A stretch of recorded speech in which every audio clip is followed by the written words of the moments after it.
What's up, geometry students? Going to get into probability. Probability, very important in life to understand the probability of certain events and to take that into consideration when you are making your decisions. So, we're going to get into basic probability, where the probability of an event occurring is simply just like the amount of times we could see a success. We'll call it like a win over the possible amount of outcomes.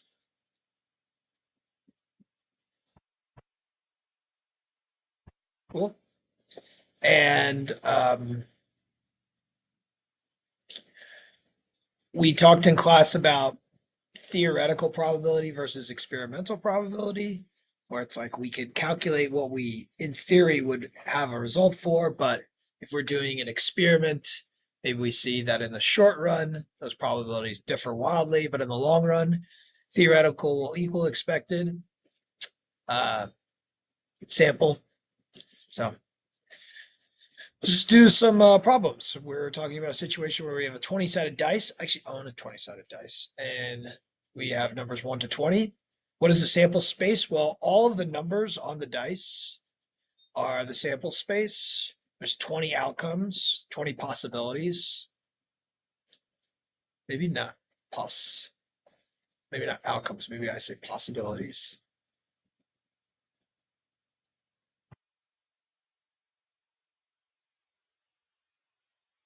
Event A is the situation where we roll a 4, a multiple of 4. So we could have 4, we could have 8, we could have 12, we could have 16, we could have 20, which is 5, we'll call wins. So the probability of event A would be the 5 amount of wins out of the total of 20 possibilities, which is 1/4, which is 0.25, which is 25% of the time.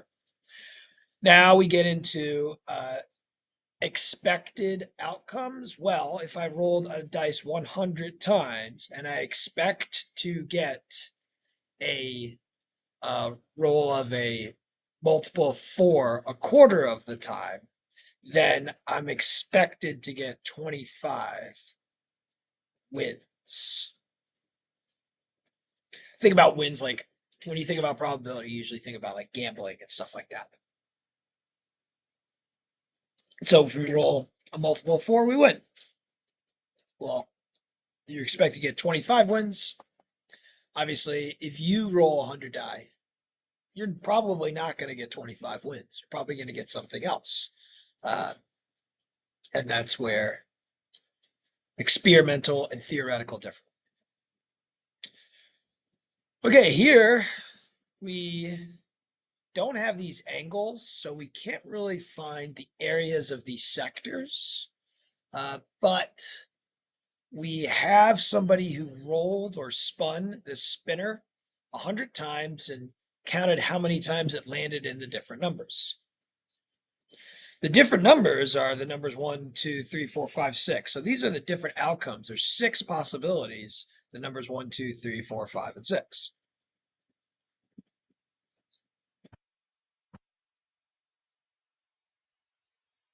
Well, I got a 1 18 times out of the 100 spins. If you add these all up, this equals 100. So I got 18 out of 100. So it looked like with my experiment, there is a 0.18 or 18% chance of getting a 1. Cool. Do you think the spinner is fair? Well, no. We can see that the frequencies are not equal. We could see a fair spinner would have an equal amount of area for each number, getting a relative equal frequency for each number.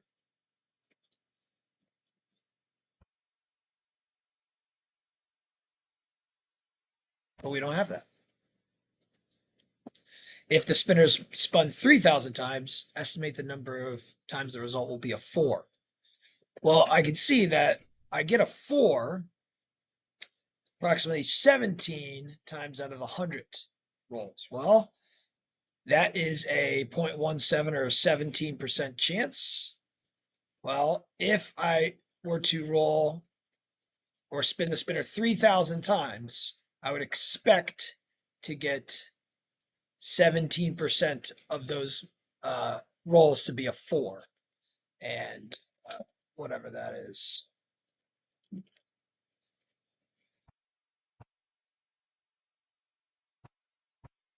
510.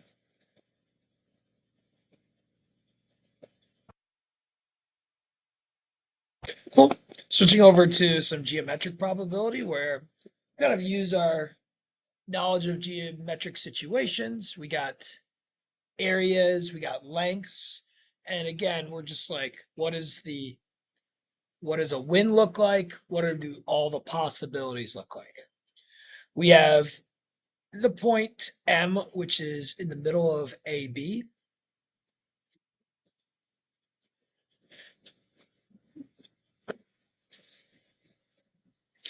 Q is the midpoint of MB. Cool. What is the probability that point, if I put a point down randomly, that the point is on MQ? Well, MQ would be a quarter of the entire length. So, I mean, if you could think about AB being 4, if AB equaled 4, this is just hypothetical, then MB would equal 2 or MQ would equal 1. So I have a length of 1 that'll give me a win out of the total length of 4. So I get this 25% or 0.25. This is a good question. This is a good area question. Several hundred darts are thrown at the square dart below board shown. About what percentage of the darts would you expect to land inside the circle, but outside the inner square? Okay, so inside the circle, outside the inner square, and also not in this square. So it's almost like we start with this square as our area where all of our possibilities fall. So that square is kind of like our possibilities. Now, to make this easy on myself, I'm going to say this square has lengths of 2. So we're going to say that the, area of the red out of the area in the big square is going to be like a win out of my possibilities.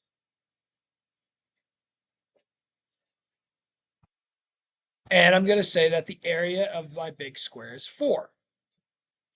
Now, what is the area of that red space? Well, let's find out. If this is 2 and this is 2, well, halfway would be 1. Halfway would be 1. We realize that we have an area of a circle that we'd have to subtract the area of this smaller square. So the area of the red is the area of the circle minus the area of the like diamond square. The circle has an area of pi r squared, which is just pi squared units. But what about this square? Well, this is 1, this is 1. This would be root 2. You can use Pythagorean theorem, or it's a 45, 45, 90, which means all of the side lengths are root 2. If I do like a side length squared, I'll get the area of the blue square or green square, kind of colorblind. Its area is 2. And I got that. Cool. And the next question is very much like this. We have a 6 by 10, which means each of these is 1. 1, 2, 3, 4, 5, 6. So I have 1, 2, 3, 1, 2, 3, 4, 5. I have 3 by 5. I have 15 circles out of a rectangle. 15 circles whose area is pi each.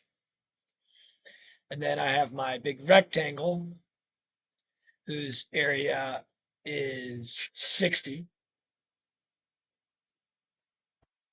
So we're figuring out what is the probability that we land in the shaded area.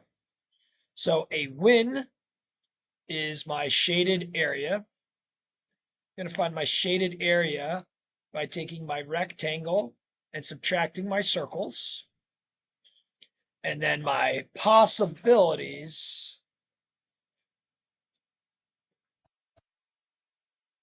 is my rectangle. Okay. So if I have a win, I have my 60 minus my 15 pies. I'm gonna go ahead and calculate that. Hey, this isn't Wednesday. What's going on here? 15 pies.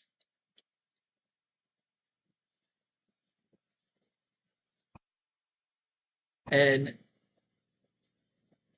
can I save that? Okay, I gotta do 60 minus parentheses 15 pies.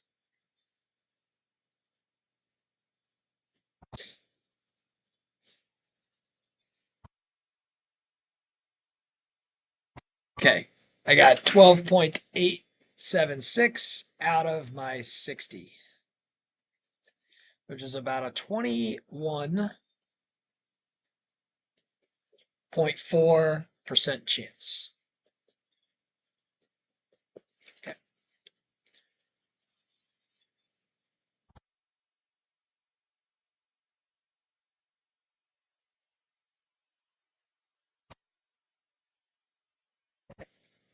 Discuss why that answer should vary between 0 and 1.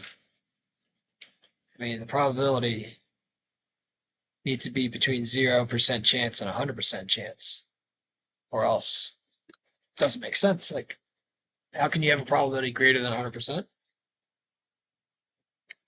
Can't happen. It's either it'll happen every time or it won't. Can't go with it. All right. Without looking, use your pencil to mark approximately 50 points inside the rectangle. Be sure to make your marks clear. Count the number of marks that are in the shaded area. If you are unsure whether a mark is in or out of the circle, flip a coin to decide if you can record it. From your simulation, what is the estimated probability that a random point will lie in the shaded area?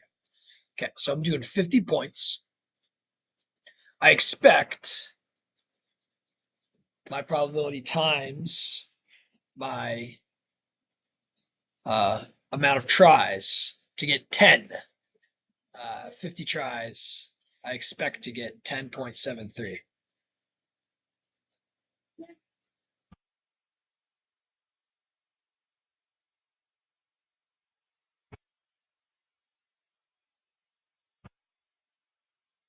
Now, what's great about this wireless mouse here is that if I don't hover, I don't know exactly where my pen is going to go. So when I hover, I can kind of see where my pen is. So I'm going to just kind of lift my thing above, make sure I'm kind of in between here and here. And I'm just going to place my pen down randomly and start counting.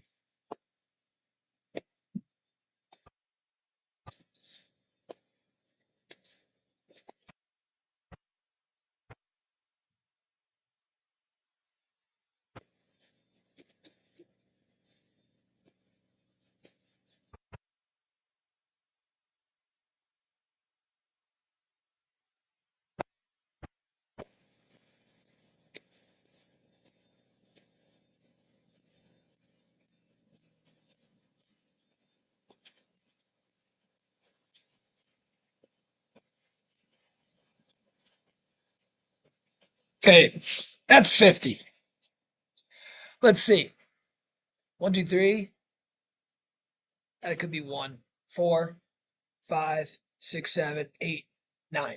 That's pretty good. I got 9 out of 50 for my experiment. I expected 10. My experimental probability is 18%. Just divide the two numbers. My theoretical probability is 21%. Cool. So like, I don't know, that's good. I can see how I'm a little bit worse because I wanted to stay within the rectangle. So I kind of like looked in here. I kind of didn't even go outside this inner. So it's almost like, I'm just going to do this for fun.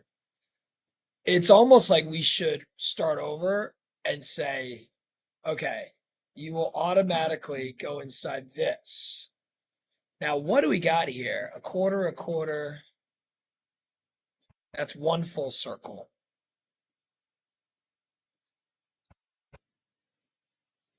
I'm going to count up my circles. So this is one full circle. This is 2, 3, 4, 5, 6, 7, 8 circles. So it's 8 pies. But my rectangle is now -1, -1. So this is 4, and this is 8. So I got 32 minus 8 pies over 32. I bet you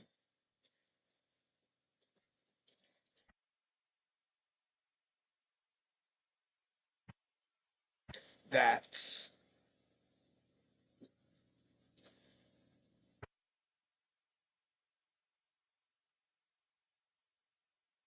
oh, look at that. Still 21.4%. That's funny. Even if I went there, it's still the same percent. Okay. Well, that's it. Hope we understand this basic probability. We'll do a lot of practice problems and an entrance ticket next class. Peace.